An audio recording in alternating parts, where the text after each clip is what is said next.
I love this thing. What is going on, guys? It's Alonna and Jamie, and we are coming at you with another episode of the Ghoulfriends podcast. I bet you guys are probably sick of hearing our lovely voices. Probably not, because we only do this like every 2 or 3 weeks. When we remember, honestly. Right, seriously. So it's probably more like, oh my god, they're still alive? Yeah, it's like, wow, you guys really like us.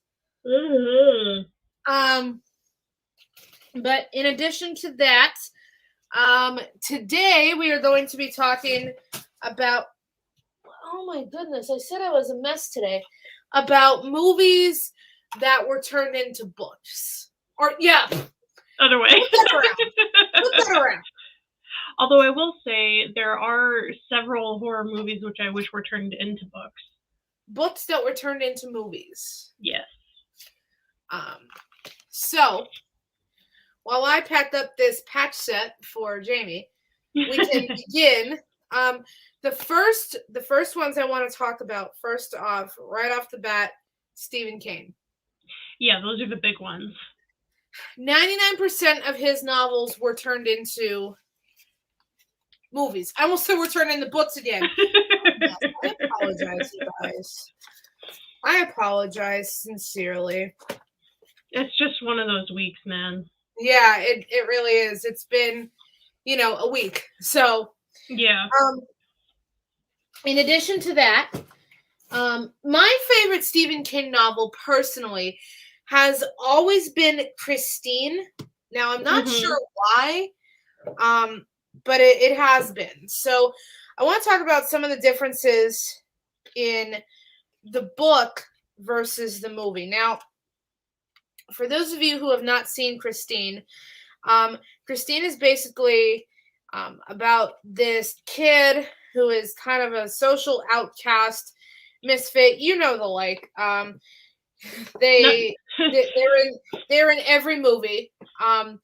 Difference is he actually stumbles across this car, and the minute he sees this car, he falls in love with it, which, you would say, oh, okay, that's not so bad. However, the car is possessed, like literally possessed. Like the car kills, I'm sorry, I'm like trying to read something. The car kills anybody who tries to get in between him and the car, named Christine. So what I find interesting is that the novel is significantly longer than the movie. Now, I know that is a common trend. However, and I have it on right now in the other room, the Harry Potter books are very long in length. However, the movies also kind of match up and get as much in there as they possibly can to stay relevant to the book. Now, that being said, it was a different time, but they shortened up Christine so much that it almost feels like it kind of fell flat to me in terms of book versus movie. What kind of elements do you think we're missing? I think more of the oh my god, where did that just go? I think more of the elements of fear is what's missing. And I will tell you why, because it doesn't really, the movie doesn't really explain why Christine is the way that she car is. Right. You just see an opening, she just comes off the line and is possessed already. Yeah, you just see the opening scene. She's in the assembly line. She is the only red car. The rest of them are like a cream color-ish. She is the only red car, and one of the technicians gets his finger caught in her hood when her hood goes down on its own.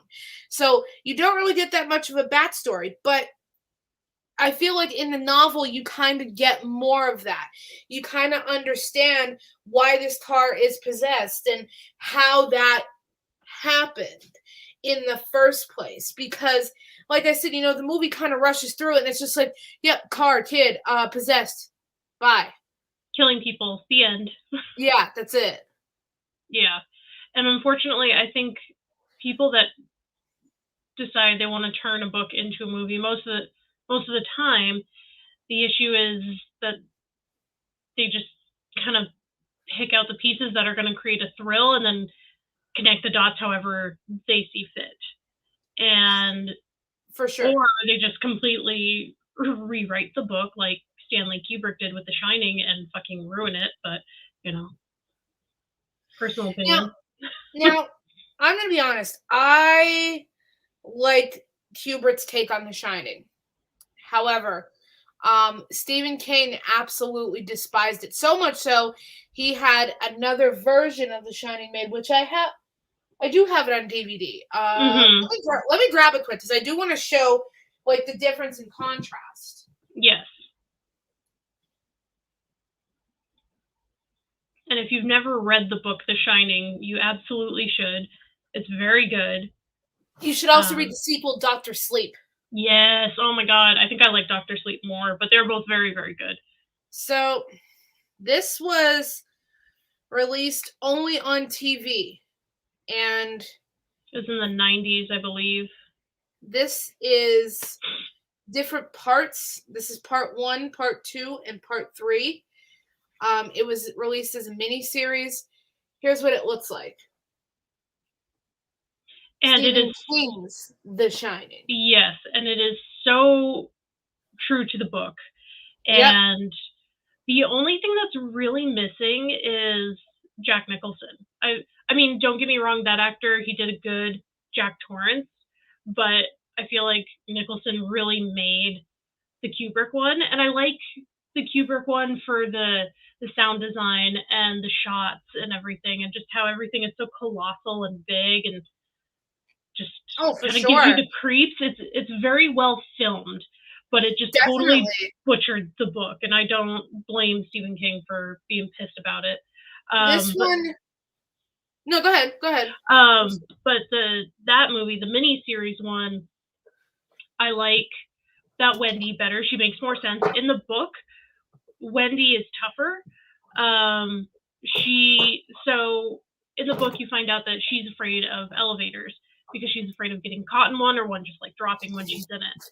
And so she says flat out, I'm never getting in that elevator. I'll just take the stairs. It's fine. And then in the middle of the night, they hear the elevator going, and at this point, weird shit's going on, and Jack Torrance is saying, oh, no, it's fine, it's just a little creaky, blah, blah, blah, trying to put it all off, and she basically has a, hold my beer moment, and she goes, and the elevator has been going up and down, and they're hearing party music and shit, and she goes out to the elevator, and Jack and Danny are behind her, and the elevator has stopped midway on their floor. So you can only see the bottom half of the elevator. And so this woman is terrified of this elevator, but she's so sick of Jack's denial and his bullshit, and she wants to protect her son so badly. She climbs up into that elevator, which could easily just drop and cut her in half. And she's like, yeah, well, what the fuck is this? And starts throwing out party hats and shit. Yeah. So it's I really liked Wendy better in the book and in the miniseries. Spoiler alerts, I guess. But Dick Halloran is not supposed to die, although I did like the actor that played Dick in Kubrick's better. But I guess for sure. He's just got that grandpa vibe, and I love it. He does. He's like that old wise grandpa. I love him. It says that this Jack is played by Steven Weber, and his wife is Rebecca De Mornay, and Danny is played by Cortland Mead, who was in Little Rascals. And that's another thing. I really liked that Danny better. The Danny in Kubrick's is a little weirdo. He's creep. He's comatose the entire time. He has 5 lines in the entire fucking movie. Mm-hmm. He's very flat. There's nothing to him. This little kid, this version of Danny, he's much more like a little kid, but with all this shit going on, and his actions make more sense. Well, see, here's where I'm going to have to disagree with you, because in Dr. Sleep, Danny is also a fucking weirdo. The adult version of movie Danny is a fucking weirdo still. Mm-hmm. So they didn't quite get that right in Dr. Sleep either. Well, that's another thing is the movie Dr. Sleep, they used Kubrick's The Shining to go off of. They didn't go, when they made Dr. Sleep, they did not go off of The Shining miniseries. And I think that's because so many people know more about Kubrick's than they do the miniseries, which sucks. But yeah, like the hotel's not supposed to be there anymore.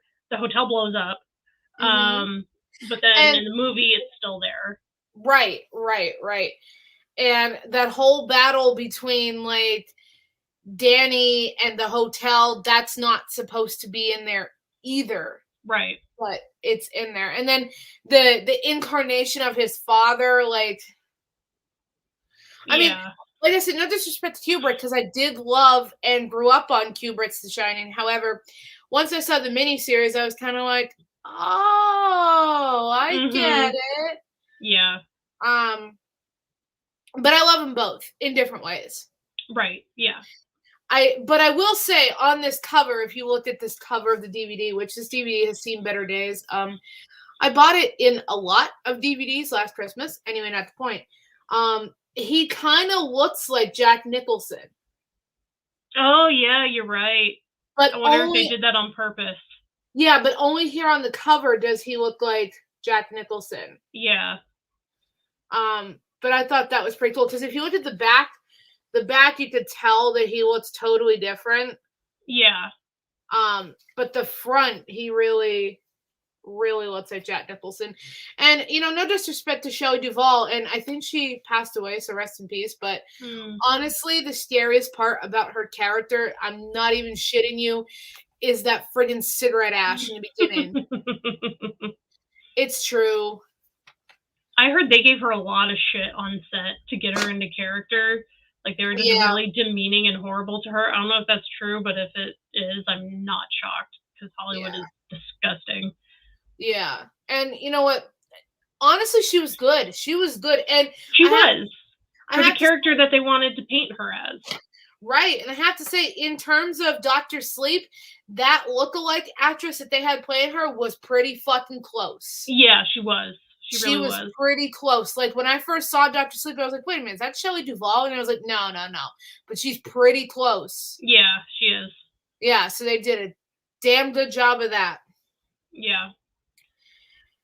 Still going on the line of Stephen King's Thinner, I don't know if you've read that book. Yep. If I'm remembering correct, it's been a long time since I read the book, but it was pretty on point. Yeah. From what I remember, like, there was nothing that stood out to me that was... I haven't read a book in a while. Unfortunately. Yeah. But yeah.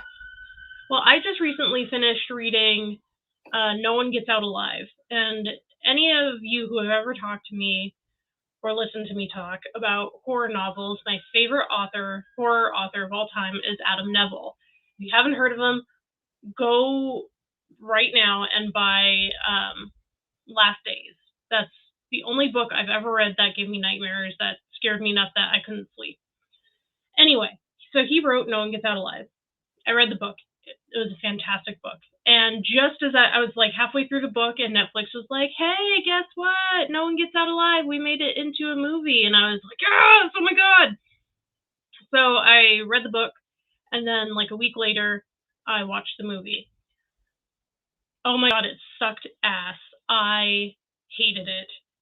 And it's such a shame, because Netflix can do such a good job with a lot of their movies. But sometimes this one, they do, and sometimes they really fucking miss it. Yeah, and on this one, they've really, really missed it, because it was like how you were saying with Christine, how they totally missed the fear vibe. You totally missed that with this movie. So in the book, you really get to know the main character and how desperate she is. And like, yes, they touch on that. They show that in the movie, but in the book, she's really fucking desperate. She has literally nowhere else to go. And she has no one to even turn to, is the thing.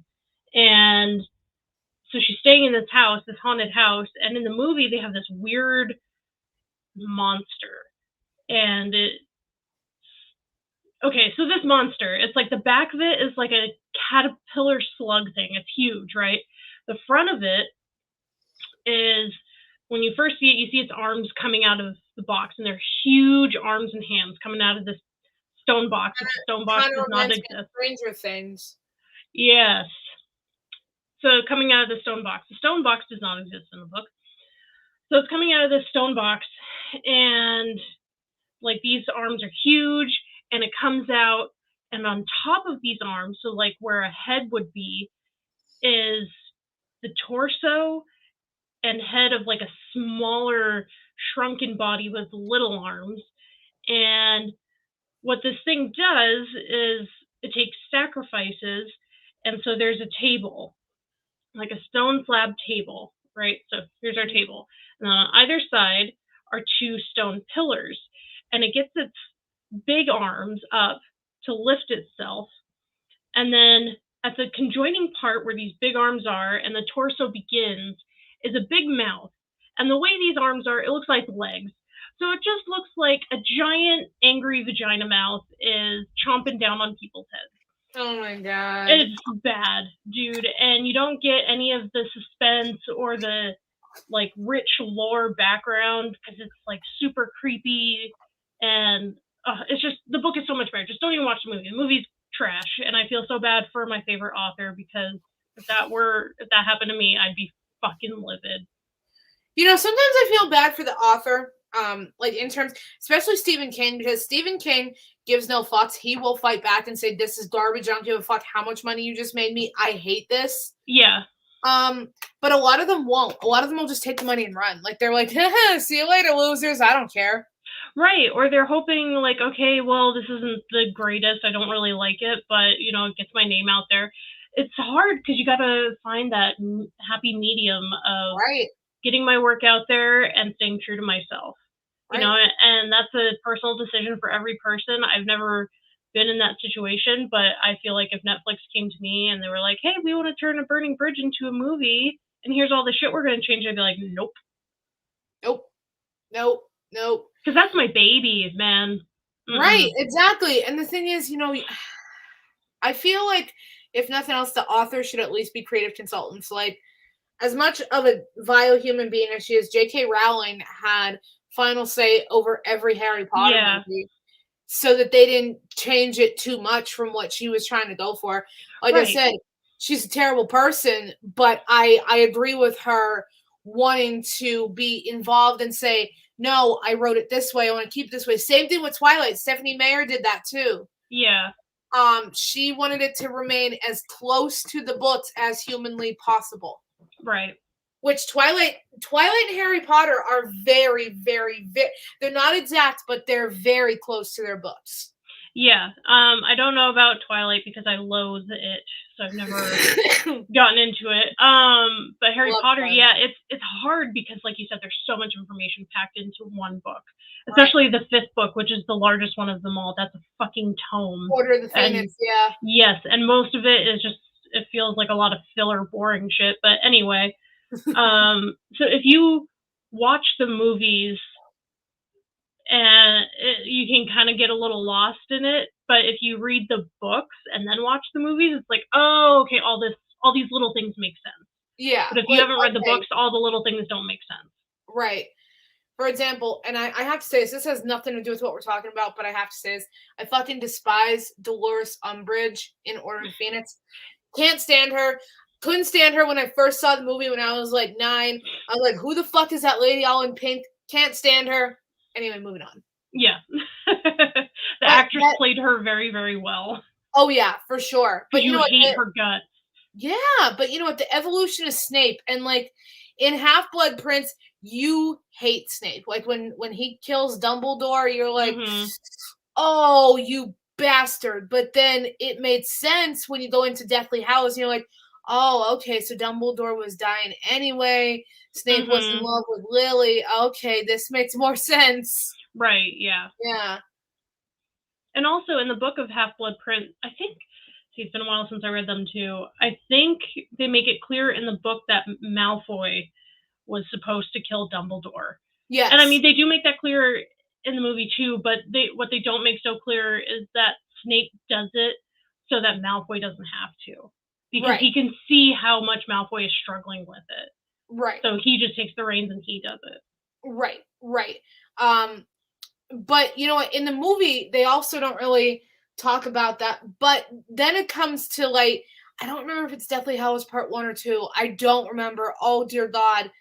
And I'm so terrible because I have Half-Blood Prince on in the next room, like I said. But I don't remember. But there's one where Dumbledore says to Snape, I think it's Part 2 because I think he's going through his memories.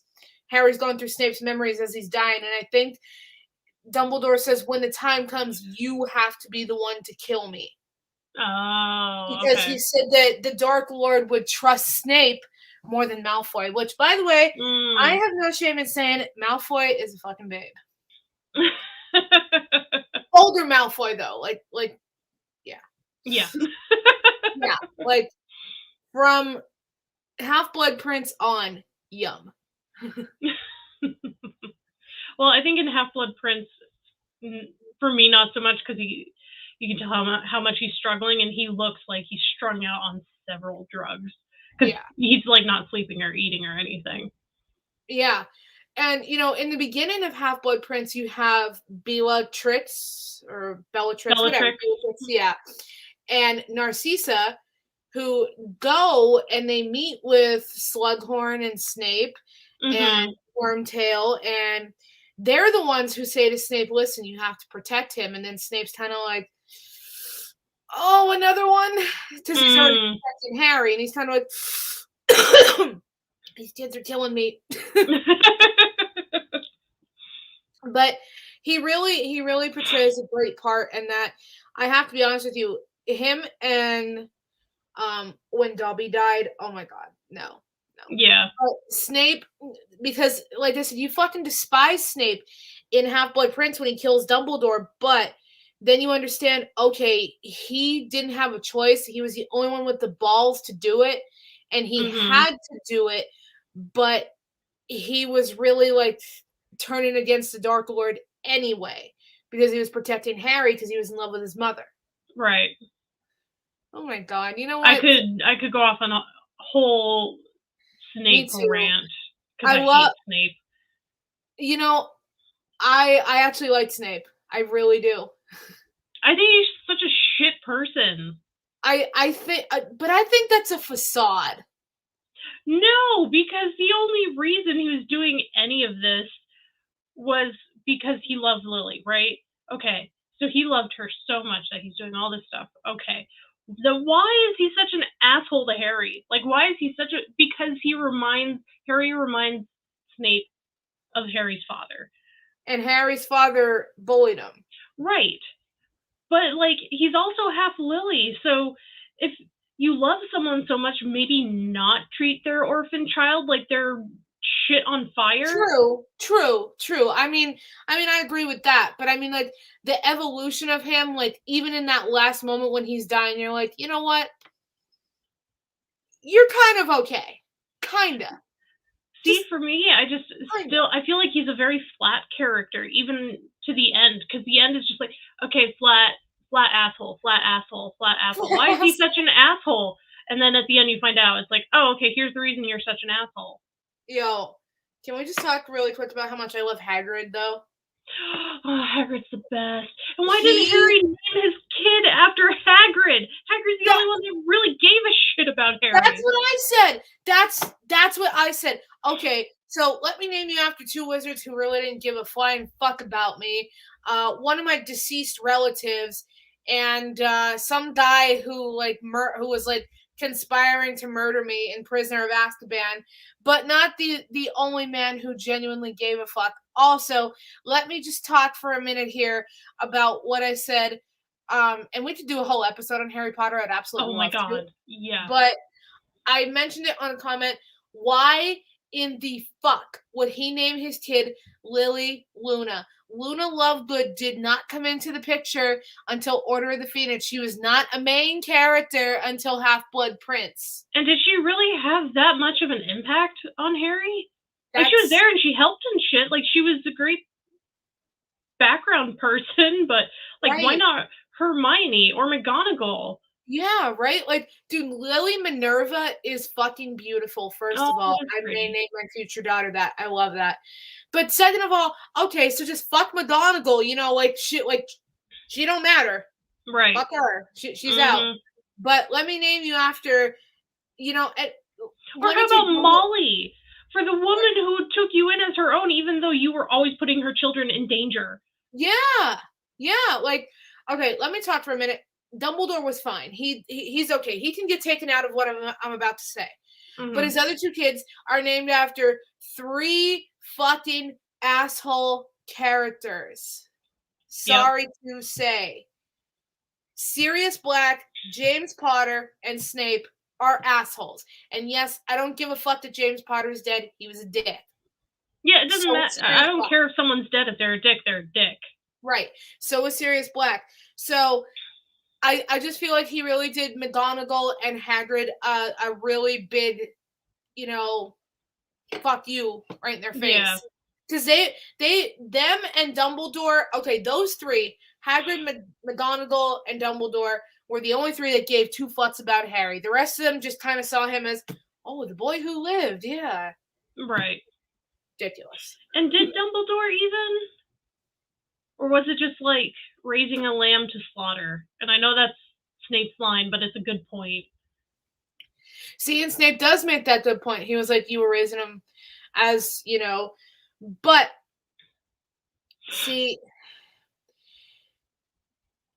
I feel like either way, Dumbledore knew that there was no getting around Voldemort. Yeah. So whether or not Harry lived or died didn't really make a difference because he could have, killed him, or he could have left him in the Muggle world and said, fuck you, you're on your own. So yeah. I think you can kind of say, even if he didn't care massively, there was at least a little shred in there. Yeah. Yeah. More than Snape. Yeah. It's just like, oh, hey, I was in love with your mother, so I'm going to look out for you. Like, but at the bare fucking minimum. But I do have to tell you, though, that part in Deathly Hallows where, part 2, where Harry's going through Snape's memories and Snape was the one who found them, that, nope, that was brutal. Yeah. That was brutal. I actually have a cat named Professor Snape. And he's a little asshole too, so it's perfect. It's right. Perfect. But yeah, we could go very in depth about Harry Potter at another point. Do you have any other books that come to mind? Let me see. I mean, The Shining and No One Gets Out Alive are my main ones because I feel like they were so flopped. Yeah. But there is. Oh, so Netflix also did a Netflix original of Adam Neville's book, The Ritual, which I have not read, but I have seen the movie, and I really enjoyed the movie. So I'm kind of afraid to go read the book to see if it's, like, crazy different, and then I'm going to hate the movie. You're going to be like, wow, okay, that was a bad mistake. Well, I feel like either way I'm going to be pissed off, because if they were really true to the book, I'm going to be like, well, why didn't you do that with his other one? Right, exactly. Well, I have to tell you, there's one thing I have to say. My favorite horror writer of all time is H.P. Lovecraft. And I have a poster on my wall, but you can't really see it. My favorite movie that's like kind of sci-fi-y behind Brainstand. Brainstand is it's on its own little throne. Yes. So. But my favorite movie that's kind of sci-fi-y is Reanimator, and they really missed the mark with the Reanimator movie too. Because I don't know if you've ever seen Reanimator. Yes, I have. I'm not a fan. I have not read the book, but I'm not a fan of the movie. Herbert is a little too rapey for me. Yeah. Herbert is a much better character in the book. He's actually not rapey. I mean, he's still like fucking insane. But he's not rapey. They go more into his backstory. They take out a lot of that, bullshit that's in there. So yeah, I think that in terms of Reanimator, that was a big swing and a miss too. Yeah. In terms of movies versus books. Yeah, that's a book I have to read. I would like to read that because I have seen the movie and I was, like I said, not a fan of it. But if the book goes that much more in depth and is more interesting, then yeah, I'll totally give it a shot. Yeah, for sure. I will tell you, one book that I only okay, so it was like a two-part book. I only finished the first part because it's very, very, very, very graphic, and I didn't know it until I was almost done. Uh oh, you froze. Are you alive? Did Cthulhu come for you? Ruh-roh.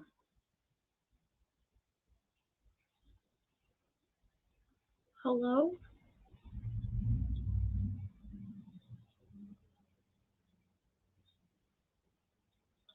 Well, it would seem that Alana's oh, okay, you're back. Nope.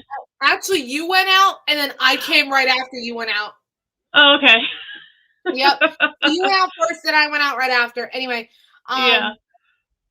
the one book I could not get through, I got through the first book because it was at the very end. It was like the last like 4 pages of the book, thankfully. But I refused to read the second part is The Walking Dead: The Rise of the Governor, not the graphic novel, the actual novel itself. Oh, I didn't know there was one. And the reason being is because it's very graphic and it goes very in depth about what happens to Michonne. Mm. And trigger warning, it is almost like torture rape. Oh, God. Yeah, so after that, I refused to read the second part, and I'm so glad that, as far as I know now, I stopped watching The Walking Dead around season 7, but as far as I know, I'm so glad they didn't put that in there. No, they did not. So glad they didn't put that in there. Yeah. Because I would have stopped watching the show, but I can tell you, yeah, I was excited to read Rise of the Governor part 1 and part 2, and I was like, oh, this is gonna be great. And then right at that very end, like they catch you, and I'm like, was that fucking necessary? Right. Yeah. Because yeah, we know the governor was a terrible person, but like, did you really have to throw that in there that he did that? Yeah, or like go into detail. Like, couldn't you have Michonne talk about it later, and not right, in or detail, just be like, so he did these horrible things to me. right, or just like hint at it, like you had to describe it. Really? Yeah, that makes me very uncomfortable about the writer, Yeah, as well as other people who are reading it and are like, "This is great." yeah. Because like I'll never No. forget, I was taking these stupid fucking Keystone exams, which is the um, it's not the precursor, it's after, so it follows the PSSAs. So you took PSSAs. That the Keystones are this new thing. They started them the first year that I was a senior, so thank God I never had to take them again after that. But I'll never forget, I was sitting in the classroom and I was reading it, and it was over like the 4-day stretch. So I finished the book in 4 days. It wasn't that thick of a book. It was like maybe 300 pages. Mm-hmm. And I remember as soon as I got to that end, I literally took it, closed it, put it in my bag, and I was just sitting there like this, staring straight ahead because I was so mad at that ending. I was like, really? Are you fucking kidding me? And then you have to sit with that, and it's like, oh, God. Yeah. Like, oh God, that's like terrible. That's traumatizing. To even do that. Right. Yeah.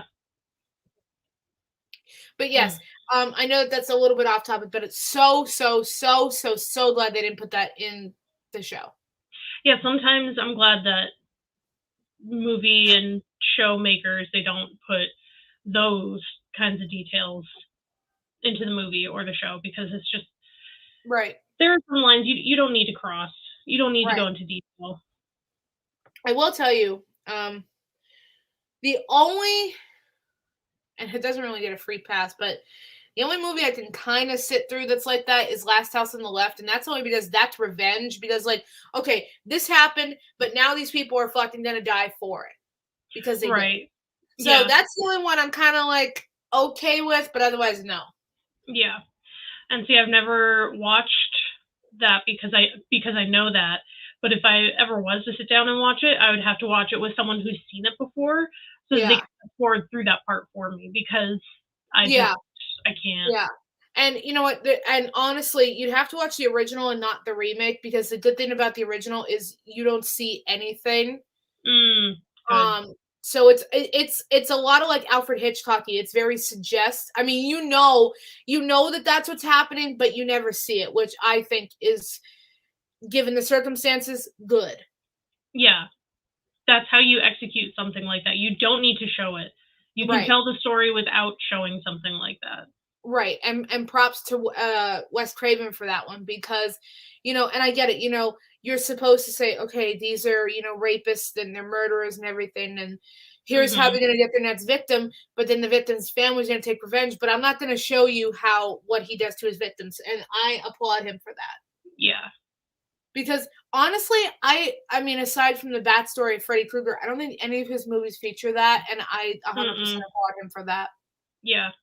100%, because Same. a lot of horror movies, they just throw that in there and you're like, why? Like, why is this there? Right. Yeah. It's too much. I love horror movies. I will defend them till the day I die, and yes, they are violent. Yes, there's lots of boob shots and nudity and sex scenes, and it's like it's a whole amalgamation of sin, Yeah. But I think there is a line. There absolutely is a line. Mm-hmm. And there are just some things you don't need to do it. You don't need to show it. I get if that's a part of the storyline, but I don't need to see it. No one needs to see it. Right. Like in Last House on the Left, now the remake, I watched the remake once and never watched it again, because they do actually show it in the remake, so no. But Wes Craven had nothing to do with the remake. That was somebody else that did that. Okay. But in the original, the 72 version, it's off camera and it's just like a scene of a tree, and you hear it, but you don't see it. Yeah. And I think that if you need to put that in there, that's how you should do it. Right. Yeah. Yeah. I mean, even in the Evil Dead remake, have you seen it? Oh, so I did enjoy the remake. It was pretty good.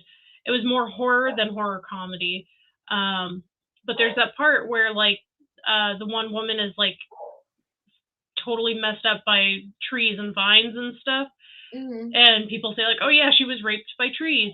And so in the remake, she pretty much is. And like they show it, and even that, it's like necessary. I don't think so. I would much rather you show like vines going under her skin and like shooting up under her skin and like crawling all under her skin. Like I would prefer that to like, no, you don't need to do that.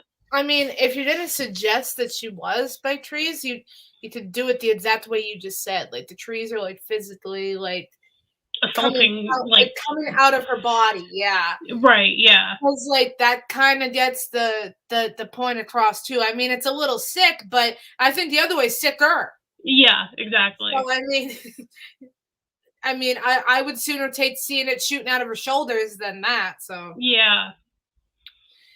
Yeah. So we got off topic, but I just wanted to take we always do. I just want to take this time to announce that in the new year we will officially be on Spotify. So check us out there, Apple Podcasts. Awesome. And if you like us, drop us a like on Facebook under 570 Press. Hit that subscribe button.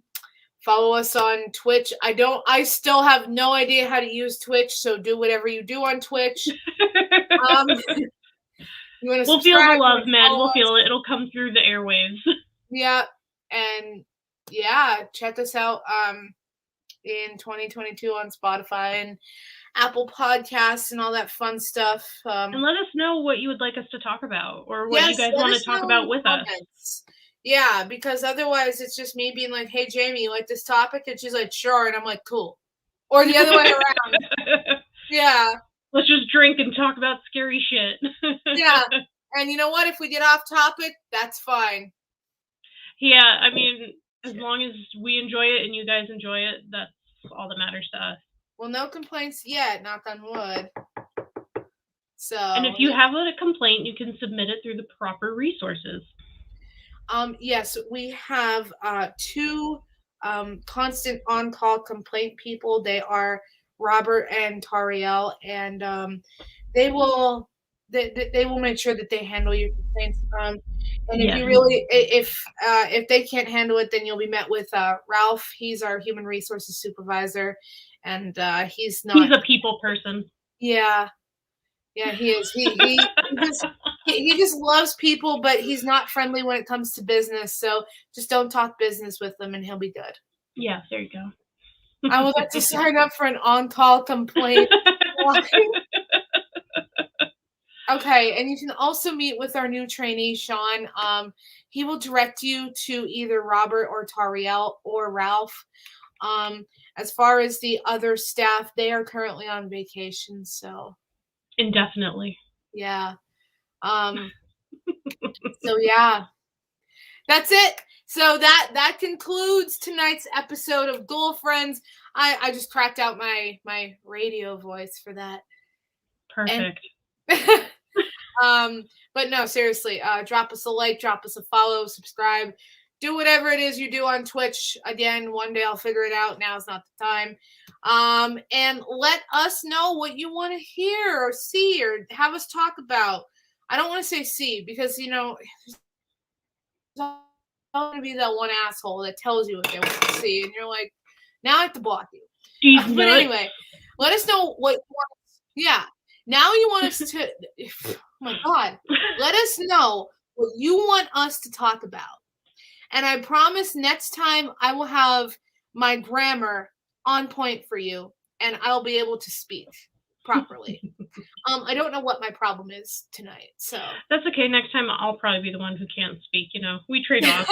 Hey, we alternate. Yep. Also, if you ever want to be a guest, contact us, and if we like you, we'll bring you on. And even if we don't like you, I mean, at least we can bring you on and argue with you. So yeah. Yeah. Healthy debate is always good. Exactly. And I may get a little loud, but it's fine. Well, we need to do that episode where you and Sean fight it out over Jason X. So we there's could do that next. We could do that next. We next could. time. We could. Yeah. Yeah. Because All right. that'll be. Look, I even cracked my knuckles. I'm ready. Bring it on.